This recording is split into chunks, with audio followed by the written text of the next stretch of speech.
பிரியமானவர்களே, நாம் இன்றைக்கு கர்த்தருடைய தயவு என்ற தலைப்பில் வேதத்தை தியானிக்க இருக்கிறோம். கர்த்தருடைய தயவு என்பது கர்த்தர் நம்மீது காண்பிக்கும் அளவில்லாத இரக்கமாகும். இந்த தேவ தயவு ஒரு மனிதருடைய வாழ்வில் என்னென்ன செய்யும் என்கிறதை குறித்து நாம் இந்த பதிவில் பார்க்கலாம். நாம் வேதத்தில் யோசேப்பு என்ற ஒரு மனிதரை குறித்து வாசிக்கிறோம். இவருடைய தகப்பனாகிய யாக்கோபுக்கு மிகவும் பிடித்த மகன். அவர் யோசேப்புக்கு பல வர்ண அங்கி ஒன்றை பரிசளித்திருந்தார். அவர் தந்தை அவரை அதிகமாக சிநேகித்தபடியால் அவருடைய சகோதரர்கள் அவரிடம் பட்சமாய் பேசாமல் அவரை பகைத்தனர். கர்த்தருடைய தயவு யோசேப்போடு இருந்தபடியால் சொப்பனங்கள் மூலம் வரவிருக்கும் காரியங்களை குறித்த வெளிப்பாட்டை பெற்றிருந்தார். இதனால் அவர் சகோதரர்கள் யோசேப்பின் மீது மிகுந்த பொறாமை கொண்டனர். இந்த பொறாமையினால் அவர்கள் யோசேப்பை கொன்று குழியில் போட சதி செய்தனர். ஆனால் தேவனுடைய தயவு அவருடைய சகோதரன் ரூபன் மூலமாய் இடைப்பட்டது. யோசேப்பை எப்படியாவது காப்பாற்றி தந்தையிடம் கொண்டு சேர்க்க வேண்டும் என்ற மனதை தேவன் ரூபனுக்கு தந்திருந்தார். இதனால் ரூபன் கொடுத்த ஆலோசனையின்படி யோசேப்பை அவர்கள் கொன்று போடாமல் அருகில் இருந்த தண்ணீர் இல்லாத வெறுங்குழியில் தூக்கி போட்டார்கள். தேவனுடைய தயவு யோசேப்பை கொல்லும்படிக்கு ஒப்புக்கொடாமல் அவர் சகோதரர்களின் சதியை முறியடித்து மரணத்திற்கு தப்புவித்தது. அடுத்ததாக அவர்கள் அங்கே சாப்பிடும்படிக்கு உட்கார்ந்திருக்கையில் எகிப்துக்கு சென்று கொண்டிருந்த இஸ்மவேல வணிகர்களை கண்டனர். இங்கே தேவனுடைய தயவு யோசேப்புக்கு யூதா மூலமாக வெளிப்பட்டது. யூதா மூலமாக தேவன் தந்த ஆலோசனையின்படி அவர்கள் யோசேப்பை மரணக்குழியிலிருந்து தூக்கி அந்த இஸ்மவேலர்களிடம் 20 வெள்ளிக்காசுக்கு விற்று போட்டார்கள். இங்கே கர்த்தருடைய தயவு யோசேப்பை மரண குழியிலிருந்து தூக்கி மரணத்துக்கு தப்புவித்தது. அங்கிருந்து யோசேப்பு இஸ்மவேலர்களால் அடிமையாக எகிப்துக்கு கொண்டு செல்லப்பட்டார். அங்கே எகிப்திலே பார்வோனின் பிரதானியாய் இருந்த போத்திபார் அவரை விலைக்கு வாங்கினார். வசனம் சொல்கிறது, கர்த்தர் யோசேப்போடே இருந்தபடியால் அவர் காரிய சித்தியுள்ளவர் ஆனார். அவர் செய்ததெல்லாம் வாய்த்தது. இங்கே கர்த்தருடைய தயவு யோசேப்பு செய்ததெல்லாவற்றையும் வாய்க்க செய்தது. இதனால் போத்திபார் கண்களில் யோசேப்புக்கு தயவு கிடைத்தது. போத்திபார் யோசேப்பை ஊழியக்காரரும் விசாரணைக்காரருமாக்கி தனக்குண்டான எல்லாவற்றையும் பாதுகாத்து காத்துக் கொள்ளும்படிக்கு அவர் கையில் ஒப்பு கொடுத்திருந்தார். அடுத்ததாக போத்திபாரின் மனைவி யோசேப்பின் மீது கண் போட்டு அவளோடு சயனித்திருக்கும்படிக்கு சொன்னாள். ஆனால் யோசேப்போ தான் கர்த்தருக்கு பயந்தபடியால் நான் தேவனுக்கு விரோதமாய் எப்படி பாவம் செய்வேன் என்று சொல்லி அந்த மனுஷியிடமிருந்து விலகி ஓடினார். யோசேப்பு கர்த்தருக்கு பயந்தார். கர்த்தருடைய தயவோ பாவம் அவரை தொட முடியாதபடிக்கு பாதுகாத்தது. ஆனால் அவளோ தான் தப்பித்துக் கொள்ளும்படிக்கு யோசேப்பின் மீது பொய்யான குற்றம் சாட்டினாள். யோசேப்பு சிறையில் அடைக்கப்பட்டார். யோசேப்பு சிறையில் அடைக்கப்பட்ட பொழுது அவருடைய நீதி மறைக்கப்பட்டது. தேவனுடைய தயவு ஏற்ற சமயத்தில் அவருடைய நீதியை வெளிச்சத்தை போலவும் நியாயத்தை பட்ட பகலை போலவும் விளங்க பண்ணினது. தேவனுடைய தயவு யோசேப்பின் மீது இருந்தபடியால் அவரை பாவத்திற்கு விலகியோட செய்து அவருடைய நீதியை அவருடைய நியாயத்தை ஏற்ற சமயத்தில் வெளிப்படச் செய்தது. வேதம் சொல்லுகிறது, கர்த்தரோ யோசேப்போடே இருந்தார். தேவன் யோசேப்பின் மேல் கிருபை வைத்து சிறைச்சாலை தலைவனுடைய கண்களில் தயவு கிடைக்க செய்தார்.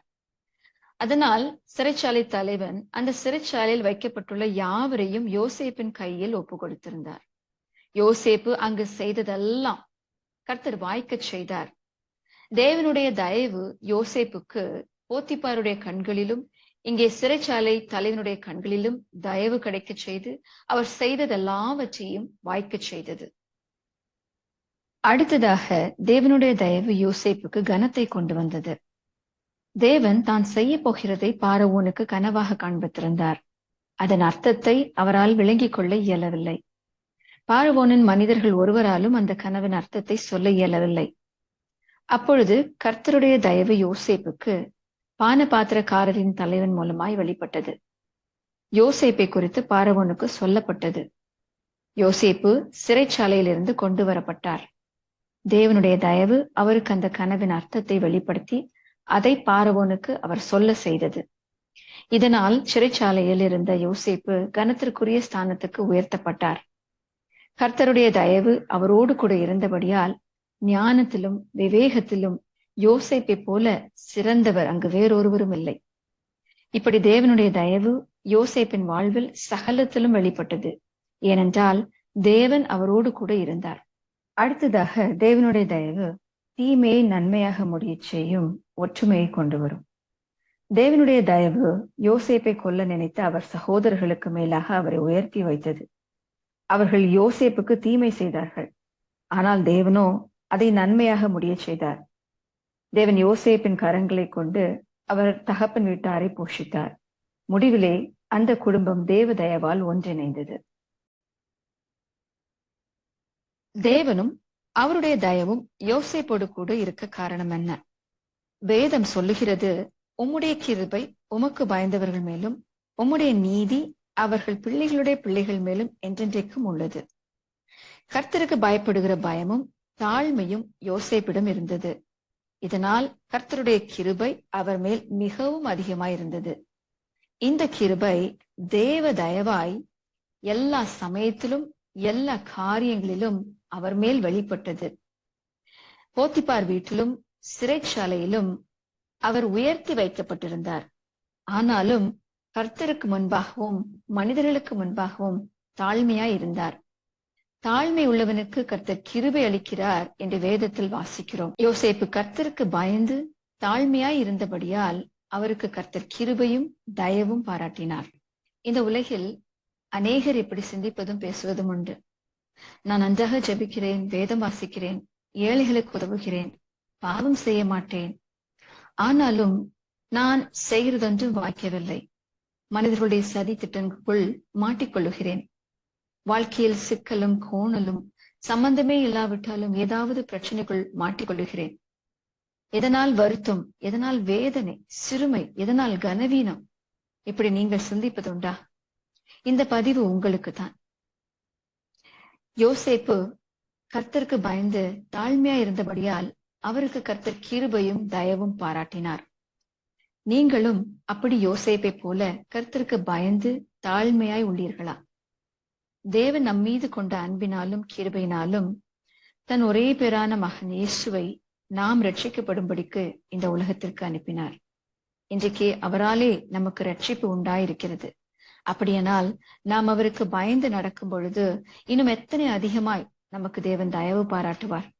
ஆகையால் யோசேப்பை போல நாமும் நம் வாழ்க்கையில் தயை பெற்றவர்களாய் இருக்க நம்மிடத்தில் கர்த்தருக்கு பயப்படுகிற பயமும் தாழ்மையும் இருக்க வேண்டும். அப்படி நாம் கர்த்தருக்கு பயந்து தாழ்மையாய் நடக்கும்போது நமக்கு விரோதமான சதி திட்டங்களை கர்த்தர் முறியடிப்பார். நம்மை மரணத்திற்கும் மரண குழிக்கும் கர்த்தர் விலக்கி பாதுகாப்பார். நம்முடைய எல்லா காரியங்களையும் அவர் வாய்க்கச் செய்வார். அவர் தயவு நம் மீது இருக்கும். அந்த தயவினால் நாம் பாவத்திற்கு விலகி ஓட முடியும். நம்முடைய நீதியையும் நியாயத்தையும் அவர் பட்ட பகலை போல விளங்க பண்ணுவார். அவர் மனிதருடைய கண்களில் நமக்கு தயவு கிடைக்க செய்வார். அதோடு கூட அந்த தேவ தயவு நமக்கு கனத்தை கொண்டு வரும். அது மட்டுமல்ல, தேவ தயவு நமக்கு நேராக வந்த தீமையை நன்மையாக முடிய பண்ணி நமக்கும் மற்றவர்களுக்கும் இடையே ஒற்றுமையை கொண்டு வரும். ஆகையால் நாம் கர்த்தருக்கு பயந்து தாழ்மையாய் நடப்போம். கர்த்தர் உங்களை ஆசீர்வதிப்பாராக.